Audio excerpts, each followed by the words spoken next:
देवी प्रपन्ना त्यरे प्रसीद प्रसीद मातर जगतोऽखिलास्य प्रसीद विश्वेश्वरी विषं त्वमेश्वरी देवी चराचरस्य।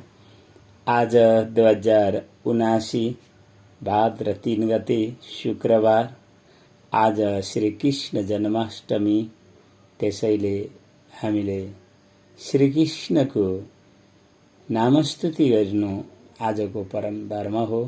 किनकि हामीले जुन प्रकारले युगान्तकारी योगेश्वर श्री कृष्ण र अर्जुनको संवादपूर्ण व्यवहार र धर्म र सत्यका निमित्त जुन प्रकार महाभारतको परिकल्पना, त्यसले जुन प्रकारले वैदिक सनातन धर्मको बल र शक्तिहरूलाई हामीलाई आज पनि शिक्षा र प्रेरणा दिइरहेको छ, त्यो शिक्षा र प्रेरणाहरूलाई हामीले तपाईहरुसम्म पुर्याउने प्रयास गर्दैछौं।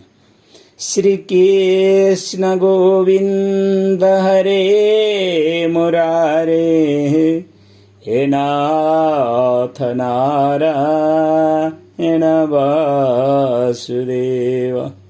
श्री कृष्ण गोविन्द हरे मुरारे हे नाथ नारायण वासुदेव। वैदिक सनातन धर्म संस्कृति र संस्कारहरूको आफ्नै मूल्य र मान्यताहरू सनातन परम्परा साथ आइरहेका छन्। हामीले परम्पराका प्रथाहरूलाई भन्दा विज्ञानको बाटोलाई रोज्नु परिरहेको छ। विज्ञानको अगाडि हामीले माता तत्त्वलाई नै देख्ने गर्दछौं, किनकि त्यहाँ विधि र प्रवृत्तिहरू आज पनि सनातन नै देखिन्छन्। ती देवी आमाहरू जो विश्व मानव जातिलाई सिर्जना गर्दैछन्, विश्व मानव जातिलाई उनीहरूले जुन प्रकारले पालन पोषण संरक्षण गरिरहेका छन्, हामीले देखिरहेका छौं। त्यसैले हामी योगेश्वर श्री कृष्ण हुन् अथवा पुरुषोत्तम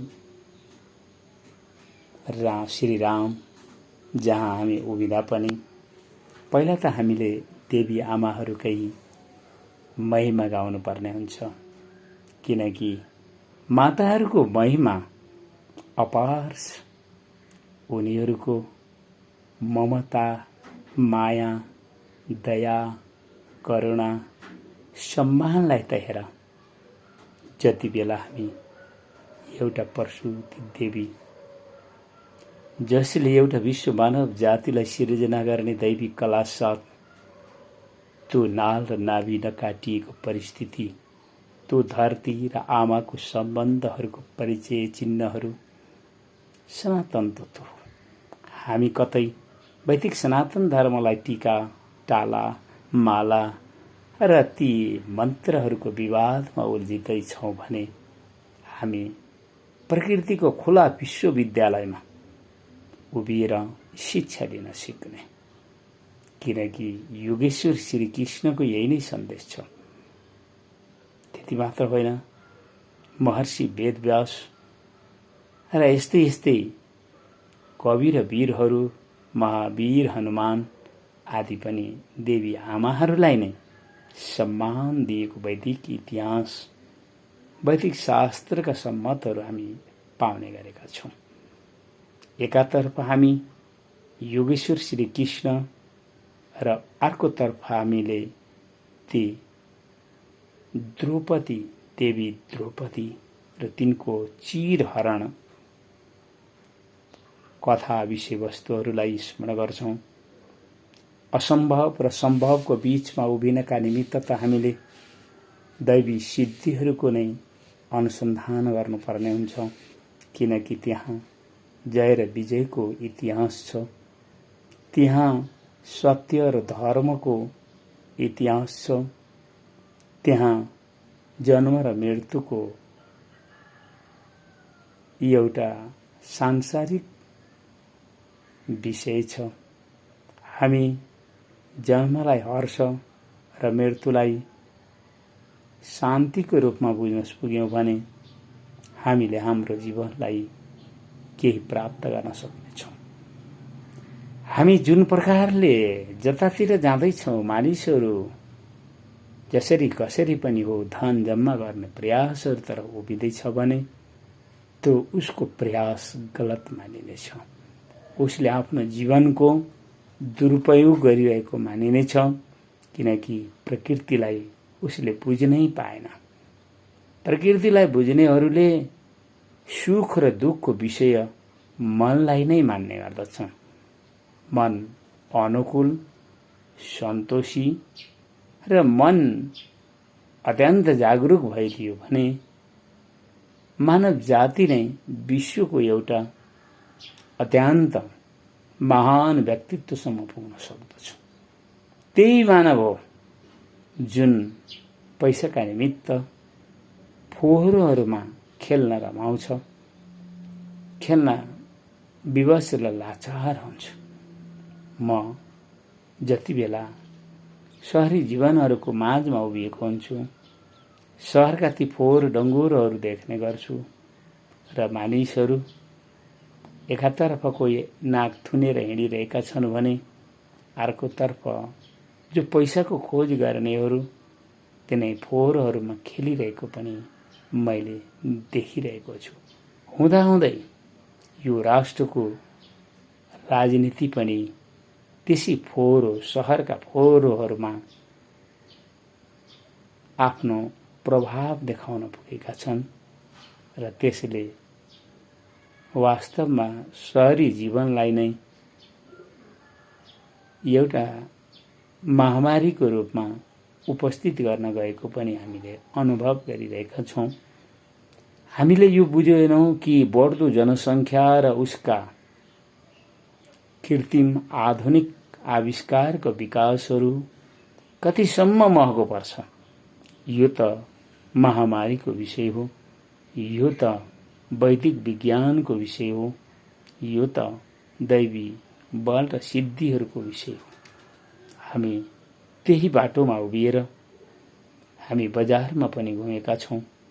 हामी कसैसँग बोल्न आवश्यकता छैन, तर हामीले त्यहाँबाट के शिक्षा लिइरहेका छौँ भने कि मानिस धनका निमित्त जीवन सुखको एउटा मूल आधार सम्झिरहेको छ भने यथार्थमा त्यो सत्यता होइन।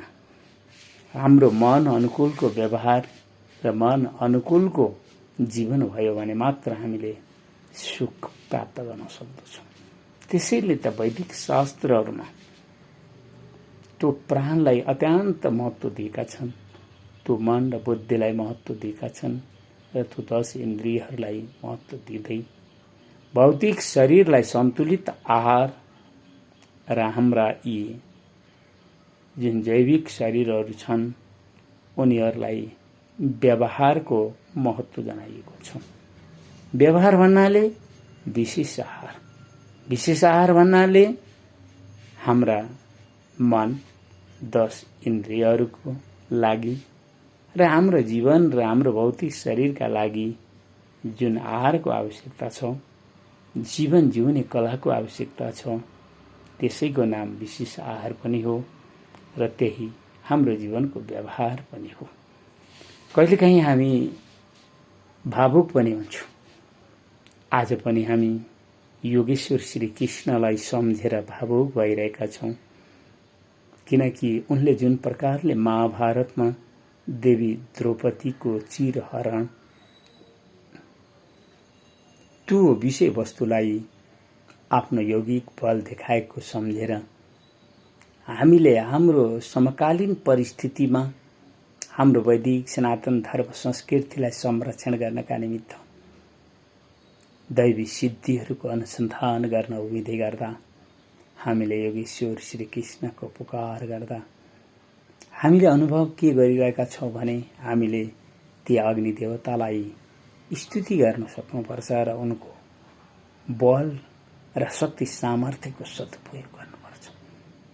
अग्नि देवता नै सबै व्यक्तिहरूलाई आफ्नै सुशासनको स्थितिमा ल्याउन सक्ने सामर्थ्य राख्छ।